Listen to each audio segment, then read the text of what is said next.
আমি তাকে বিয়ে করছি, শরীয়তসম্মতভাবে বিয়ে করছি।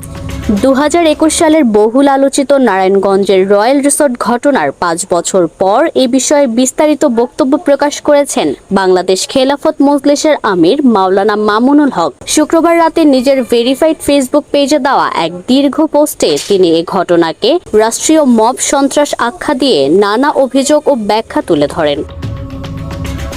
পোস্টে মামুনুল হক দাবি করেন 2021 সালের 3 এপ্রিল তিনি তার স্ত্রী জান্নাতারা ঝর্ণাকে নিয়ে নারায়ণগঞ্জের রয়্যাল রিসোর্টের 501 নম্বর কক্ষে অবস্থান করেছিলেন। এ সময় পুলিশের উপস্থিতিতে স্থানীয় আওয়ামী লীগ নেতাকর্মী, সাংবাদিক, বিভিন্ন ব্যক্তি সেখানে প্রবেশ করে তাকে ও তার স্ত্রীকে হেনস্থা করেন বলে অভিযোগ করেন তিনি।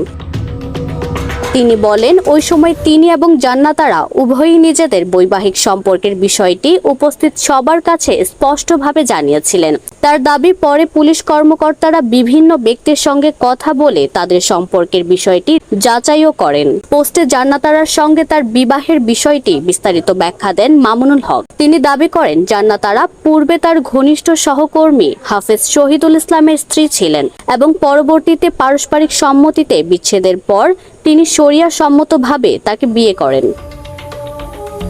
বিবাহ গোপন রাখার কারণ ব্যাখ্যা করতে গিয়ে তিনি বলেন, উপমহাদেশের সামাজিক বাস্তবতা ও পারিবারিক জটিলতার কারণে একাধিক বিবাহ অনেক সময় পরিবার থেকে গোপন রাখা হয়। একই সঙ্গে আইনি জটিলতার কথাও উল্লেখ করেন তিনি।